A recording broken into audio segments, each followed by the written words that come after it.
வாக்காளர்களின் விரலில் வைக்கப்பட்ட மை கூட இன்னும் அழியாத நிலையில் தமிழக வெற்றி கழகம் தமிழ்நாட்டு அரசியலில் கவலைக்கிடமான ஒரு அரசியல் நடைமுறையை அறிமுகப்படுத்தியுள்ளது. இது கர்நாடகத்தில் முதலில் பாஜக பயன்படுத்திய ஆபரேஷன் லோட்டஸ் முறைக்கு மிகவும் ஒத்ததாக உள்ளது.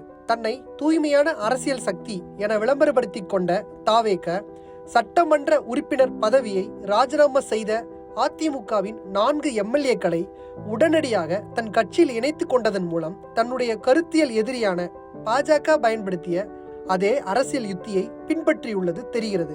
இந்த முறைமையானது எதிர்க்கட்சியில் உள்ள எம்எல்ஏக்களை ராஜினாமா செய்து ஆளும் கட்சியில் சேர்த்து பின்னர் இடைத்தேர்தல் மூலம் மீண்டும் சட்டமன்றத்திற்குள் வர வழிவகுக்கிறது.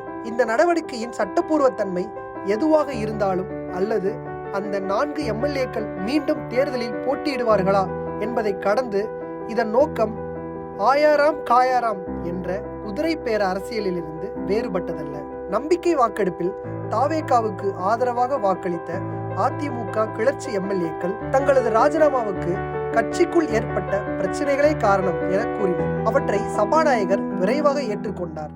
மக்களின் தீர்ப்பை வெறும் 21 நாட்களிலேயே அவமதிப்பதோடு மட்டுமல்லாமல் அவரை தகுதி நீக்கம் செய்ய வேண்டிய மனுக்கள் சபாநாயகரிடம் நிலுவையில் இருந்த நேரத்திலேயே இந்த நடவடிக்கை எடுக்கப்பட்டது. மாநிலத்தில் உருவான பலவீனமான கூட்டணி ஆட்சியில் உள்ள அரசியல் கட்டுப்பாடுகள் மற்றும் சமநிலைகள் குறித்து தாவேகா அச்சத்துடன் இருப்பதும் எதிர்காலத்தில் சவாலாக இருக்கக்கூடும் கூட்டணி கட்சிகளை வெளியேற்ற திட்டமிடுவதும் இதன் மூலம் தெளிவாகிறது. இந்த நிகழ்வு முழுமையாக ஆச்சரியப்படத்தக்கதல்ல.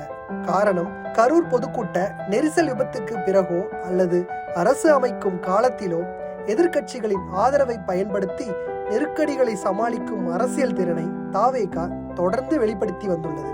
தேர்தல் முடிவுகளில் தெளிவான பெரும்பான்மை இல்லாத சூழலில் தாவேகா ஒரே நேரத்தில் திமுக தலைமையிலான கூட்டணியினரையும் அதிமுக மற்றும் பாஜக அடங்கிய தேசிய ஜனநாயக கூட்டணியையும் அணுகியது நினைவிருக்கலாம்.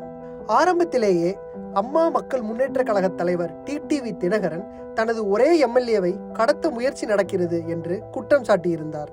மேலும் திமுகவின் முன்னாள் கூட்டணி கட்சிகளின் ஆதரவை பெற்றிருந்த போதிலும் ஜோசப் விஜய் நம்பிக்கை வாக்கெடுப்புக்கு முந்தைய தினம் சர்ச்சைக்குரிய அதிமுக கிளர்ச்சி தலைவர்களை சந்திக்க தயங்கவில்லை. அதே சமயம் அதிமுக பொதுச் செயலாளர் எடப்பாடி கே பழனிசாமியை திட்டமிட்டு புறக்கணித்தார். இதனால் அதிமுக சட்டமன்ற குழுவில் பிளவுகள் அதிகரித்து கிளர்ச்சி எம்எல்ஏக்களை தகுதி நீக்கம் செய்ய வேண்டிய கோரிக்கைகள் எழுந்தன. இப்போது ஆபரேஷன் லோட்டஸ் என்பது மக்களின் தீர்ப்பை சீர்குலைக்கும் பரிச்சயமான அரசியல் யுத்தியாக மாறியுள்ளது. இதை தடுக்க தேர்தல் சட்டங்களில் திருத்தங்கள் தேவைப்படுகிறது. குறிப்பாக ராஜினாமா செய்தவர்களுக்கு உடனடியாக நடைபெறும் இடைத்தேர்தலில் போட்டியிட தடை விதிக்கும் கூலிங் பீரியட் போன்ற நடைமுறைகள் கொண்டு வரப்பட வேண்டும்.